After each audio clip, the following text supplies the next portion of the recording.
Today we are going to talk about branching processes. This is also one of the branches in stochastic processes. So when it comes to branching processes, when it comes to probability theory, we know we are talking about gambling and we are talking about limiting probabilities and so on. So when it comes to reproduction in probability, the reproduction and how to do calculations using the probability, how to do reproduction calculations using probability is also one of the important areas. So these branching processes, they are very simple models which have been developed in order to discuss about this reproduction process. So we call these branching processes as Galton-Watson processes as well, because they are the ones who have discovered these branching processes. So I have put little bit on history, so you can just read out and get to know about how these branching processes have been developed so far. Anyway, so there are some notations that you have to remember when you are going through branching processes. So consider some sort of a population which is doing reproduction, right? A population which consists of reproducing individuals. So it can be any living thing, right? Human beings or animals, whatever. Or it can be a disease, a viral, right? Or it can be a computer virus, or it can be a rumor or gossip, right? So when it comes to a branching process, the initial condition is at the beginning of time, that is when n equal to 0, at the beginning of time, this population consists only one individual, a single individual, right? And what happens? Each individual lives for 1 unit time, right? And at n equal 1, it produces a family of offspring and immediately dies. Okay, so at the initial stage, you have a single unit which can do reproduction. So at the next point of time, that unit will reproduce and will die.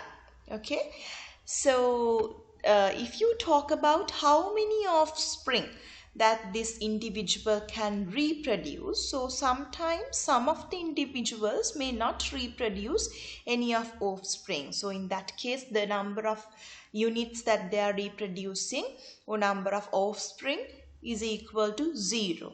Sometimes they can reproduce only one offspring, or sometimes more than 1. So it can be any number starting from 0, 0, 1, 2, likewise. So this number of offspring that they reproduce, we call that as the family size. So you can see that is a variable. It can take any value starting from 0. So that is a random variable. So in branching processes, we denote that family size random variable by capital Y. Okay, so what happens? Each offspring lives for 1 unit of time. So at time equal to 2, it reproduces, or it produces its own family of offspring and immediately dies. So this process happens so on. So when you talk about this whole process, we call it as a branching process. So if you can identify these characteristics for a given process, you can call it as a branching process. So when it comes to a branching process, so there are two assumptions that you have to remember. That is, all individuals reproduce independently of each other. That is, now let's say the first individual who's going to start the population at time equals 0 is going to reproduce only one offspring. And when time equal to, let's say when time is equal to 1, then there are the next individual, or if there are two individuals, one individual will not reproduce and the other one will reproduce 3. So these numbers, the number of units or number of members or number of offspring that they are going to reproduce, they are independent. There is no connection in between. They can reproduce any given number. So the family sizes of different individuals are independent. So they are identically distributed random variables. So that denote the family size and the number of offspring that they reproduce. We take it as capital Y. So you can see this capital Y is changing. It can take any number starting from 0, 1, 2, 3, 4 likewise. So if you take the probability distribution of capital Y, the family size distribution, so Y can take any number from 0, 1, 2, 3, 4 likewise. So we can talk about the probability of each Y value. So this is the family size distribution, or in other words, the distribution of Y. So in branching process, so this is the definition of the branching process. It is in a branching process, there is a single individual at the beginning, that is when time equal to 0, and every individual lives exactly 1 unit of time, then produces Y number of offspring and dies. So the number of offspring Y takes value, any value starting from 0, 1, 2 likewise, and the probability of producing K number of offspring you can denote as probability, where capital Y is equal to simple K is equal to Pk, the probability. And all the individuals reproduce independently, and the individuals 1, 2 up to n have different family sizes, right? So maybe the first individual, if that one is going to reproduce, let's say Y1 number of offspring, so the family size is Y1. So they have different family sizes, right? But these Y's, they are independent but identically distributed, so they are having the same distribution as Y. And when it comes to Zn, this is one of the very important notations in branching processes. So Zn denotes the number of individuals born at time n, right? So if you are talking about a particular time point, in that given time point there may be several individuals, right? There may be several individuals, so sometimes there may be 0 individuals, sometimes there may be only 1 individual. So the number of individuals born at time n, we call it as Zn, or in other words, the size of the generation n, right? So if you take the branching process Z0, Z1 likewise up to Zn, where Zn is a natural number, right? So we can talk about the size of the generation. So the state of branching process at time n is denoted by Zn, right? So Zn can take any value from 0, 1, 2, right? Because now I told you Zn means at when you take the timeline, at time point 8, the number of individuals born at time n. So there may be 0 individuals, or there may be any number of individuals. So Zn can take any value starting from 0, 1, 2 likewise.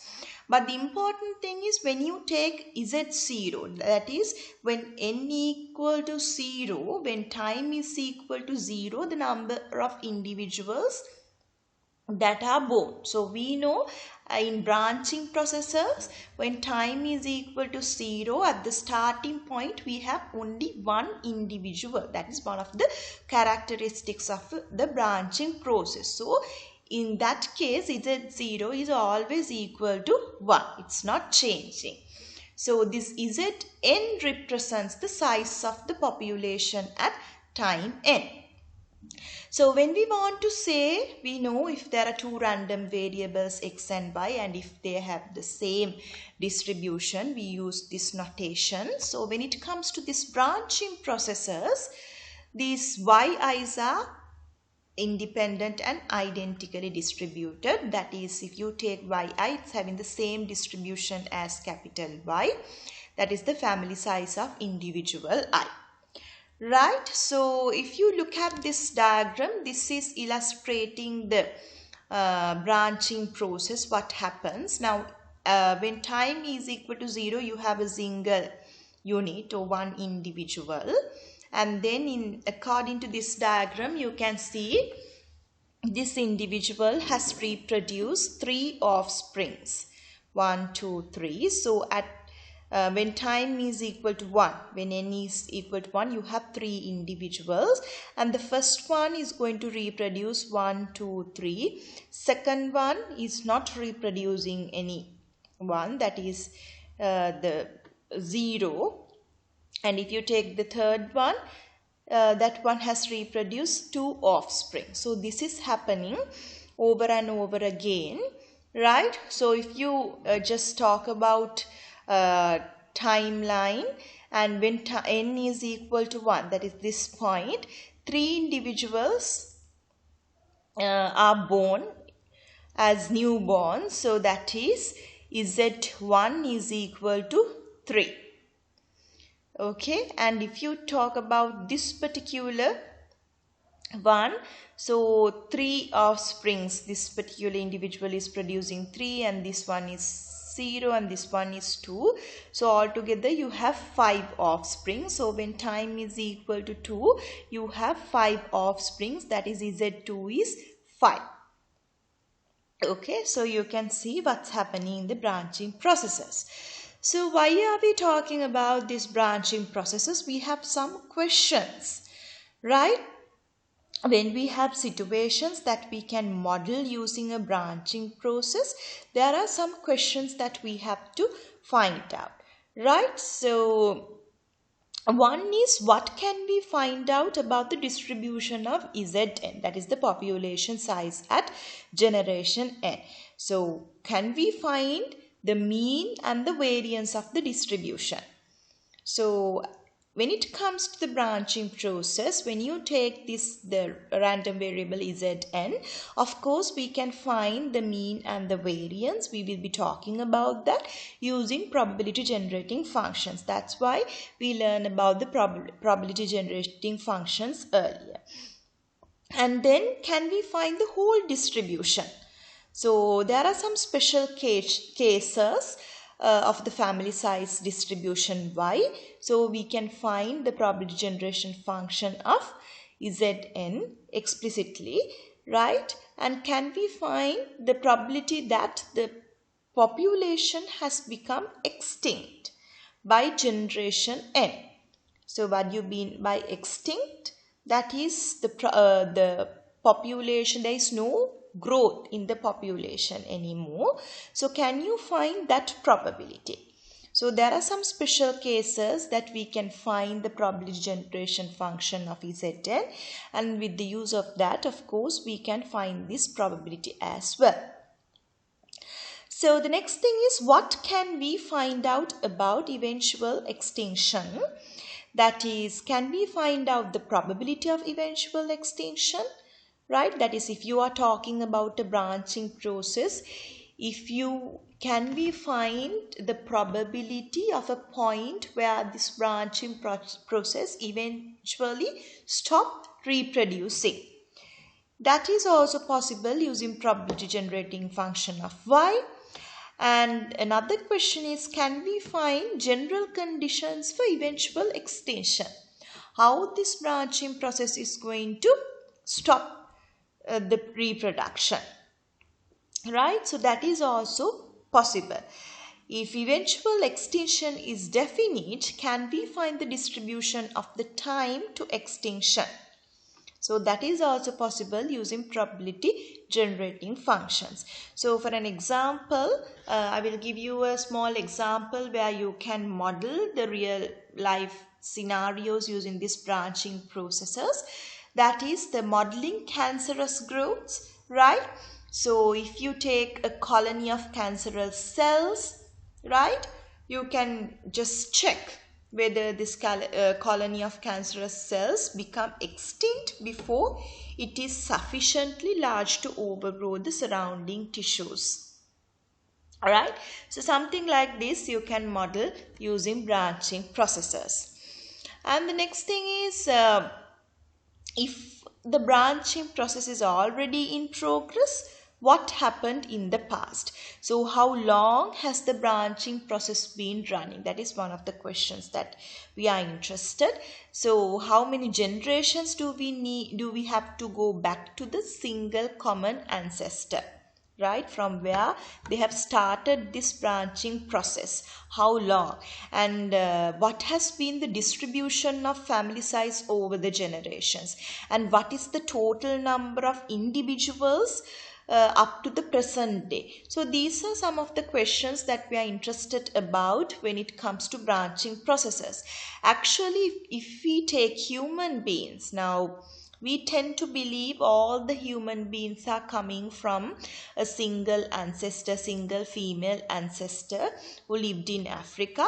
So people have estimated how long ago. So people have estimated that is approximately 200,000 years ago, and the family size is equal to 1.002. So all these calculations are based on branching processes, right? So when it comes to an analysis of the branching process, so what you have to remember is every individual in every generation starts a new offspring.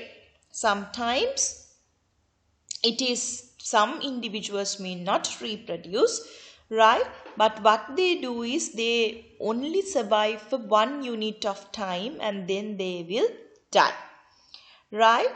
So these individuals, every generation starts a new independent branching process, and the whole process we are starting at the beginning again.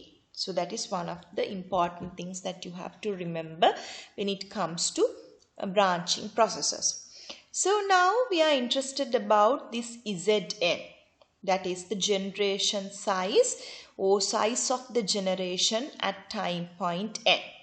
So the most of the interesting properties of these branching processes are centered around this random variable Zn.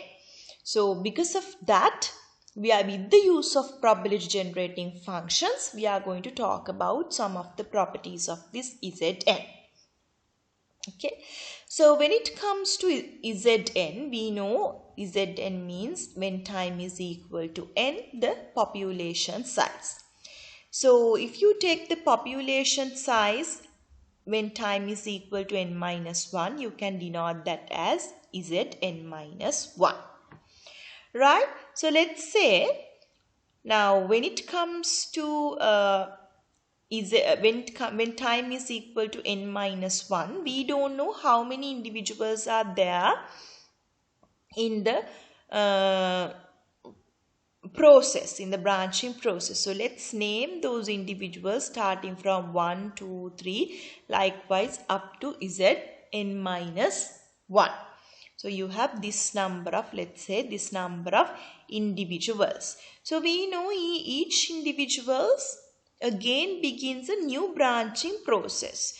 So when it comes to the first individual, let's say the first individual is going to reproduce y1 number of units. Second individual is going to reproduce y2 number of units. Third individual is going to reproduce y3. Likewise, so these are the random variables of the family size of these individuals 1, 2, 3 up to Zn minus 1. So the number of individuals at time n is Zn is equal to the total number of offspring individuals right? That is, when time is equal to n, we want to find out how many individuals are born at time equal to n. So that is, in other words, equal to, if you know how many individuals are there when time is equal to n minus 1, and if you can find out how many individuals that they are reproducing individually, and if you can take the summation, that is equal to Zn, right? When n minus 1, if you know, for an example, when you take your branching process, let's say when time is equal to n minus 1, there are 3 individuals, A, B and C. So if you know A is going to reproduce 2, B is going to reproduce 3 and C is going to reproduce 1. So when time is equal to n, the number of newborns are equal to 2 plus 3 plus 1. So that is what we are going to do here.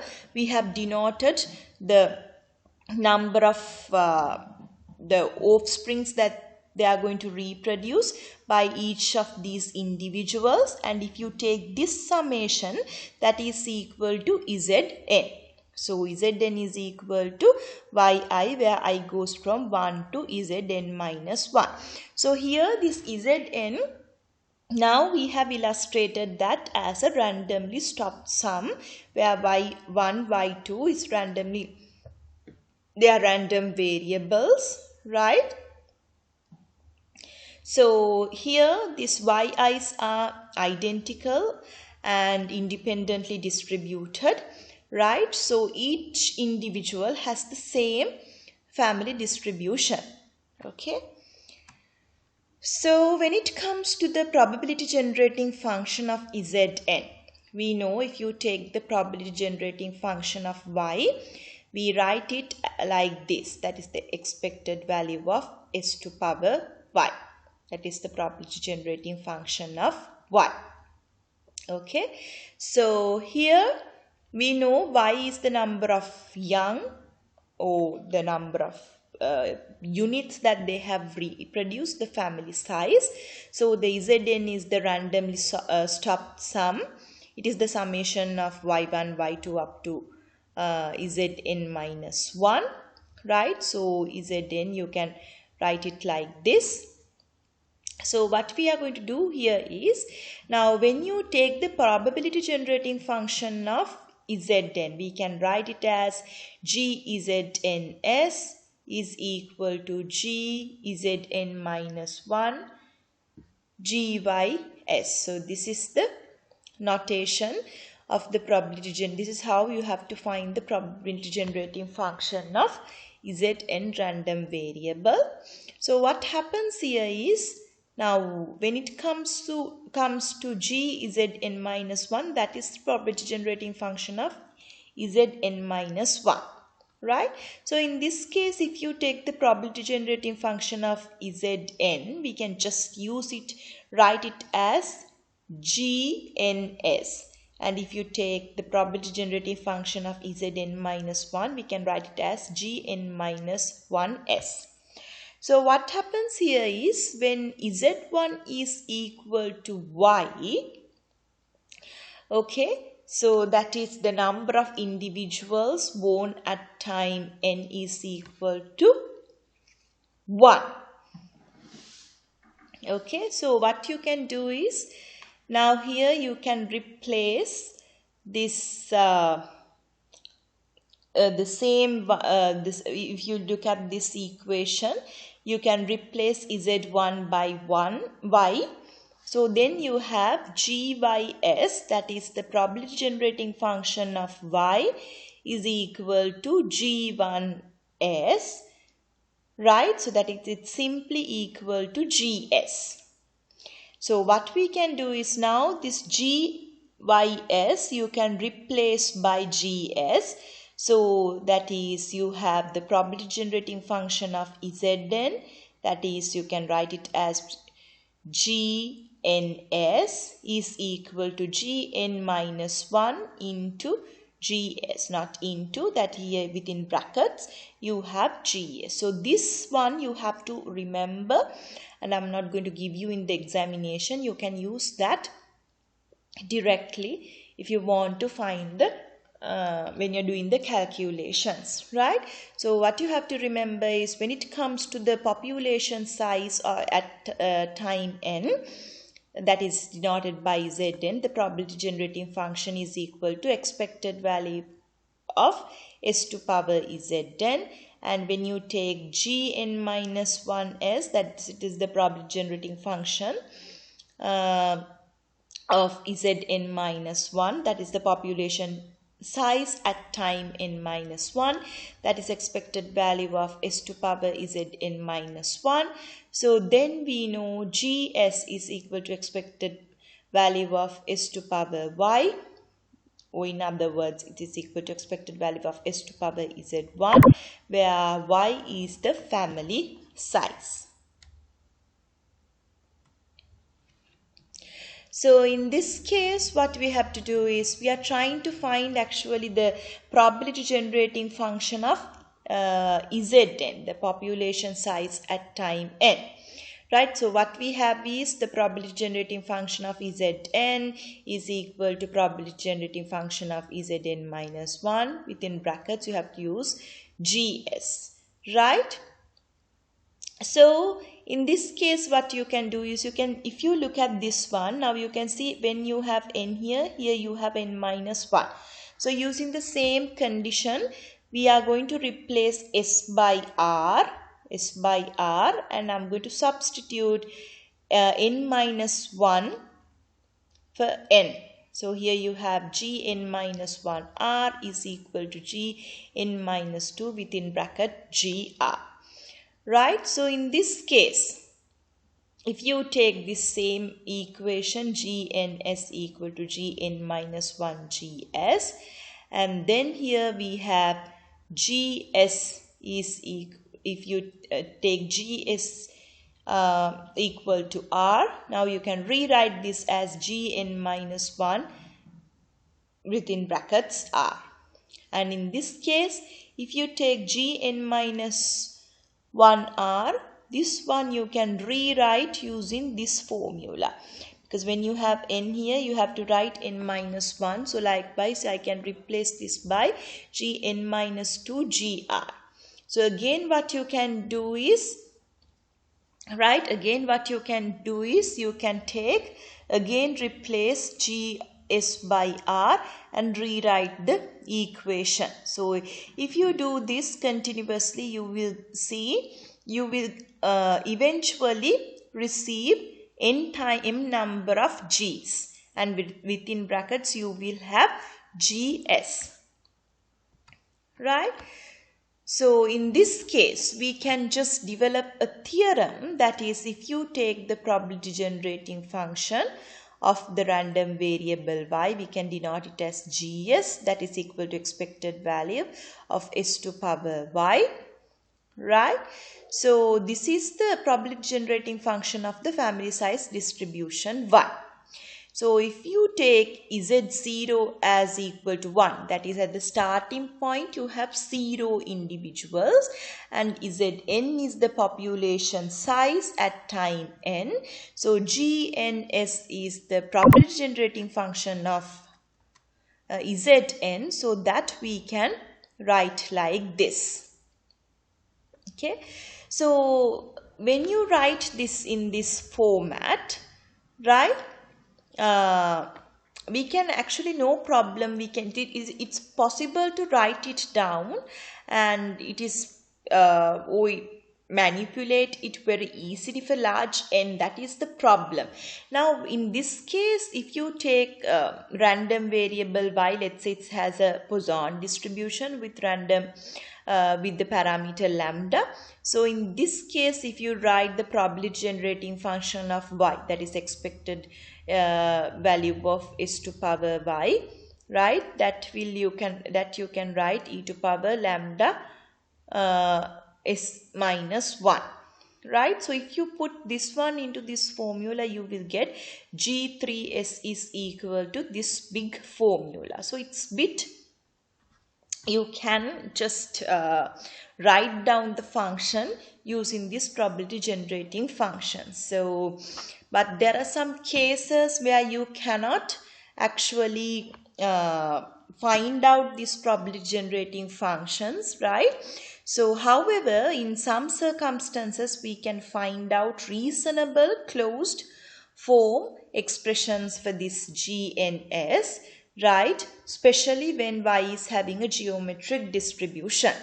So other than that, for any distribution of y, we can use the expression, this expression, to derive properties such as mean and the variance, right? And to find the eventual probability of extinction using these formulas.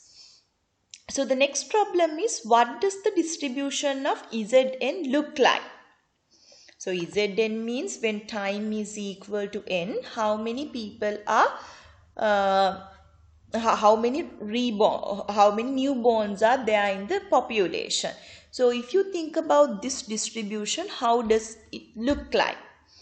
Right? So if you want to think about the shape of the distribution, the mean and the variance, now how to calculate these, it's very important, because if you know about the mean and the variance, you can get an idea about the distribution, right? So actually when you talk about this distribution, we call it as a boom or bust distribution. That is, normally when you take a population, sometimes if they are reproducing, they tend to reproduce large numbers, right? That is, if they are reproducing 100 when time is equal to 2, maybe when time is equal to 3, they are producing 150 likewise. But when they stop reproducing, there is a tendency to extinct the population. That is, it's very close to be ended. Okay, so we call this as boom or bust distribution. Now, because of this, there is a huge variance in these processes, right? Because all the values are not clustered closely around its mean. So, there is a huge variation. So, we can just, I can illustrate that using this simulation. Now, let's say, when you take the family size, the random variable y, let's say it's having a geometric distribution where parameter, the probability is equal to 0.3. So this is a simulation. That is, now this population is starting with one member. So when time is equal to 0, there is only one member, right? And then when time is equal to 1, so you can see how they have simulated the value using this distribution, right? So what happens here, now if you look at this one, if you look at this last column, you can see when time is equal to 10, how many offspring, so how many newborns are there in the population. If you look at the first set of values, it's 0. That is, that one has stopped the reproduction. Second set of values, again 0. So you can see you have so many zeros when it comes to the last generation, or by the 10th generation, the population is extinct.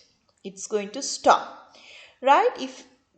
But in these cases, here you have 12,428, 952, 10,941. In such cases, the population is not extinct. They are having very large values. So what we can do is, we can do the same simulation using 5,000 times to find the empirical distribution of this population size at generation 10. Then we can just check the figures. So you can see in the first figure that shows the family size. In the second figure, it shows the distribution of Z10.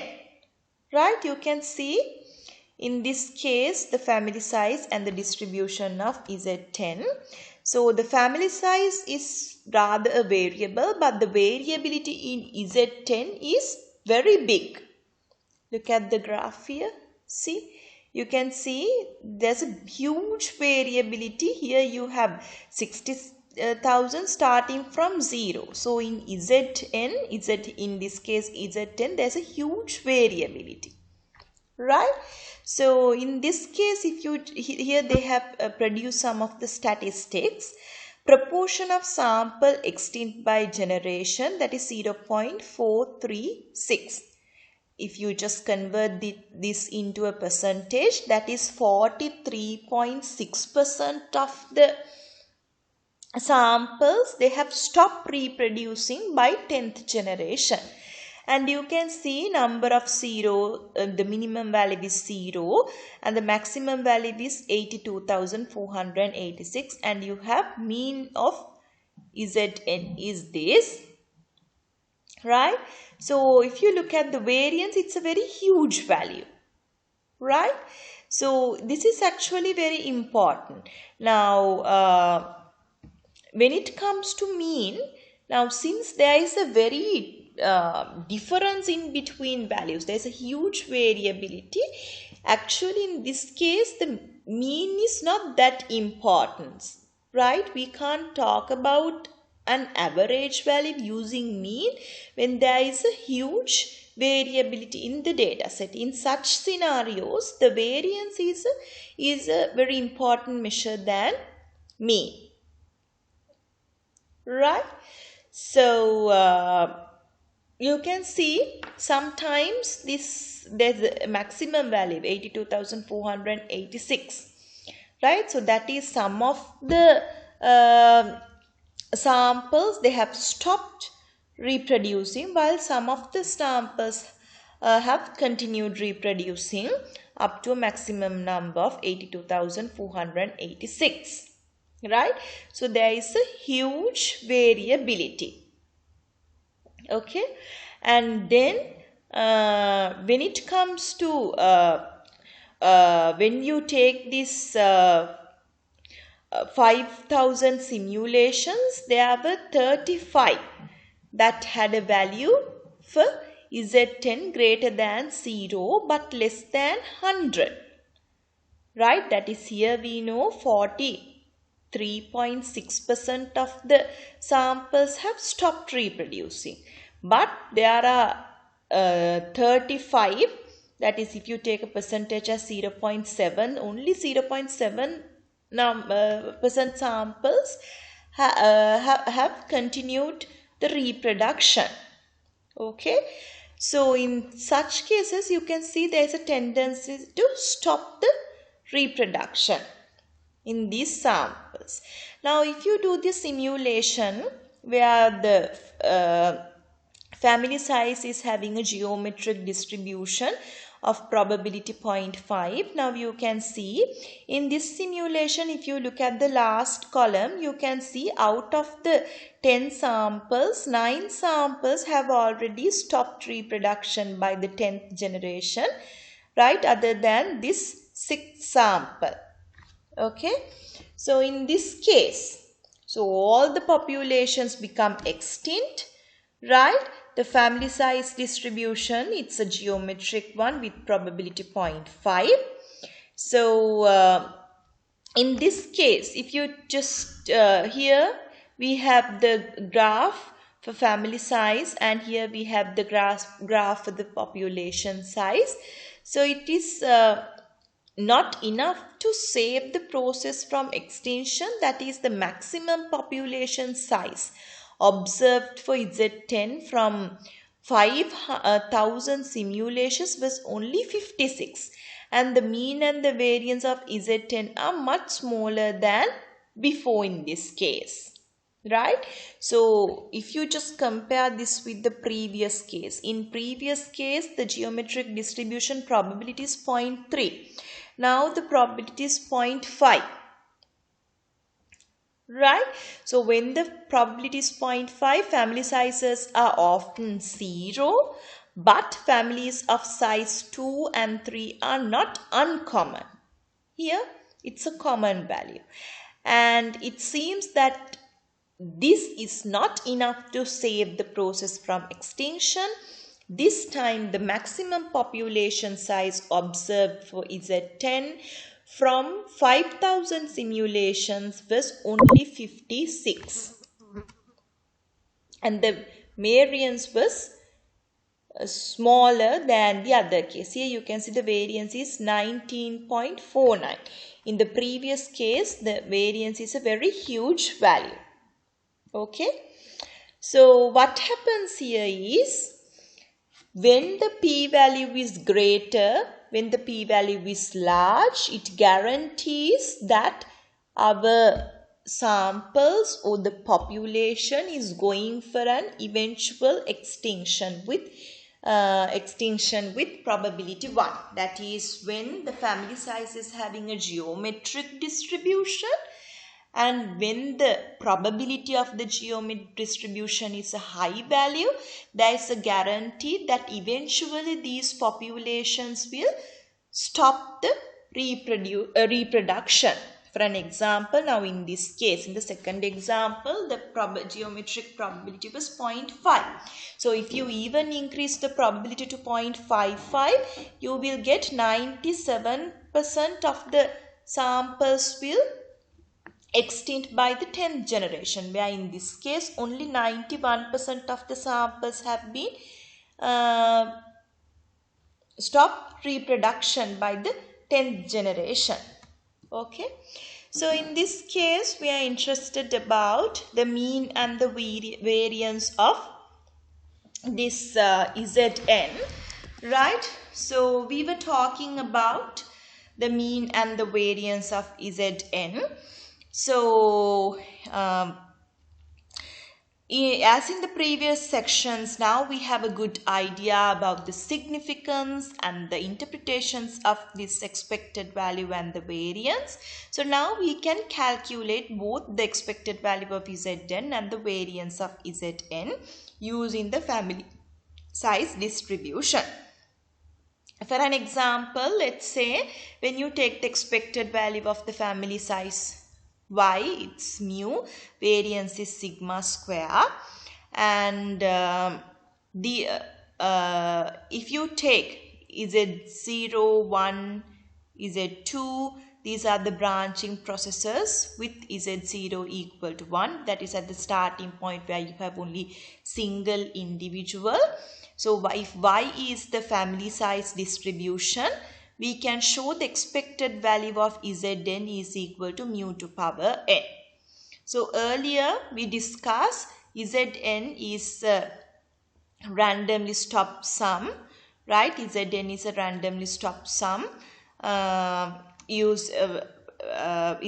is equal to summation of these numbers where I goes from 1 to Zn minus 1, right? So using this, we can just, this is the proof, it's a very simple proof. We can prove that expected value of Zn is equal to mu to power n. So this kind of small proof is possible to ask in the examination, right? So you can remember that this proof. Anyway, you can use this expected value of Zn equal to mu to power n directly for your calculations. So let's discuss the possible question types that can become for the examination. Now in this case, if you consider a family size y, we are having the geometric distribution with 0.3 probability. Now we know when it comes to geometric distribution, mean we can calculate, that is the expected value of y, that is q over p. So p is 0.3, q is 1 minus p, that is 0.7. So we have mu is 2.33. So we just proved that expected value of Zn is equal to mu to power n. Okay. So if I'm going to ask you to find the expected population size by generation 10, that is expected value of Z10, that is mu to power 10. So mu is 2.33 to power 10, that is 4784. So earlier, when we simulate this one with 5000 values, we got the maximum value as 4617, right? Just I will show you. Here, in this case, the mean value is 4617. So, same answer we get as the mean value. Okay, same answer we get, very close, not the same, a close answer we get when you find the expected value of Zn using this formula. Now let's say the family size is having a geometric distribution with parameter 0.5. In that case, mu is equal to expected value of y, q over p, that is 0.5 over 0.5, that is 1. So expected value of Z10 is mu to power 10, that is 1 to power 10, that is equal to 1. Okay, so the mean is equal to 1. So if you just check the simulation example in this case, right, the second simulation example, if you compare the mean, so mean value is 0.96, which is very close to 1. So you get accurate answers when using the formula as well. So now we are interested about the variance of Zn as well. So when it comes to the variance of Zn, the variance of Zn is equal to sigma squared n when mu is not equal to 1, or else you can use this equation when mu is not equal to 1. This is when mu is equal to 1. When mu is not equal to 1, you can use this equation. So the proof is here, but you don't have to by heart the proof, but you're interested, you can just go through. So I'll discuss a possible question that can be asked in the examination. So in this case, if you take the family size where it's having a geometric distribution with probability 0.3. Now earlier also we discussed how to find the mean. Now in this case, mean is not equal to 1. So to find the variance, you can go with the second equation, right? So I'm going to substitute all the values to the equation in this case. So first you can find sigma squared, variance of y. So since it's a geometric distribution, that is q over p squared, you can find the value. So now variance of Z10, you can just substitute sigma squared, we know, mu we know. So we can just substitute and find it. So it's 5.72 into 10 to power 7. So that is very close value to 5.39 into 10 to power 7. We got this in the first simulation. So if you take another example where the family size is having a geometric distribution with probability 0.5. So in that case, we saw the mean value is equal to 1. So that is, in order to find the variance, you have to use the first equation, sigma squared n. So in that case, if you take the variance, sigma squared, so that is q over p squared, that is 0.5 over 0.5 squared, that is equal to 2. In that case, the variance of Z10 is sigma squared n. So sigma squared is, here you can take 2 into n is 10, 20. So in the previous example, when we simulate the values, I'll just show you. See, when we simulate the values,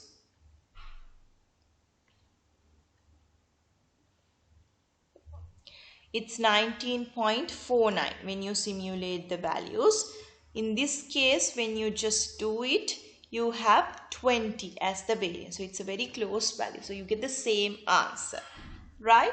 So what did we find from the calculations? At any given point, we can find the expected value for the population size and the variance of the population at any given time point in the branching processes. So these are the possible question types that I can ask in the examination. So I hope the branching processes are clear enough to you. So I will upload all the lecture slides so you can go on. You can just have a look with the lecture slide and with the video. Thank you.